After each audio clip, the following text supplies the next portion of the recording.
Good morning. Very sensible case, helpful, and also for young lawyers and those who wanted to establish them in any field as a very successful and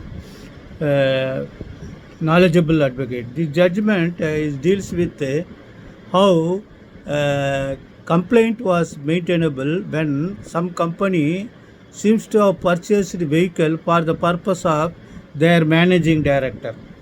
So this is case how you should understand how the company was successful in obtaining the orders from National Commission, and on contra the company which sold the vehicle challenged by appeal. Then what happens? It went to Supreme Court to decide these issues.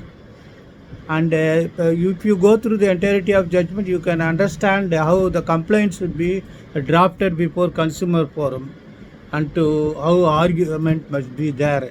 This is AR 2024 Supreme Court 3619. AR 2024 Supreme Court 3619.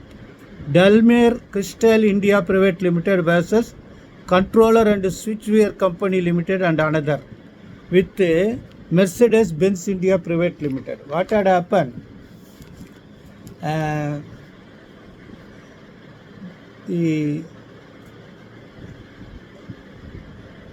CA has been filed by the consumer appeal was filed by the company against the order passed against them that they have to replace the car, and failing which they have to pay amount 1 crore 15,72,200 to vehicle in questions. This is what they say.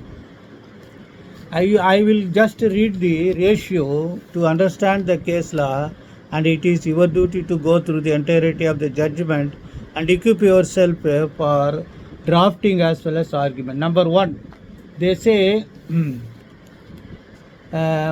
the car purchased by the company was for commercial purpose. That was denied. Directed the complainant company for use of its director car would not tantamount for commercial purpose. That may not be commercial purpose. Therefore, the complainant who purchased the complaint car for managing director is within the definition of section 21D consumer. That was the first ratio. Then second ratio was the vehicle was totally defective manufacture. They say excessive heat generated in a car, center pump, and a lot of problems are given. Therefore, they say it was a defect within the meaning of section 21F of the Act. Then comes under the untrade practice.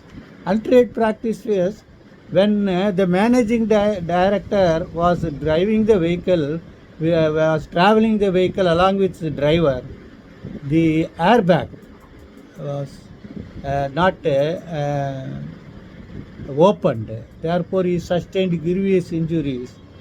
So, after going through the owner's manual, the broker, the limited functioning of airbags, how it should be, additional safety, all these things are absent in the manual. Therefore, non-deployment of frontal airbags was concerned. It is defect in car. Incomplete disclosure or non-disclosure of complete details regarding functioning of airbags seems to be unfair trade practice. These are the three ratios they have given. Go through the entirety of the judgment. Similarly, develop your knowledge whenever you have other cases. This is the way how they seems to be raising an objection that it is purchased for commercial purpose. So to understand what was the commercial purpose, were not commercial purpose, you have to go through the judgment. Best wishes.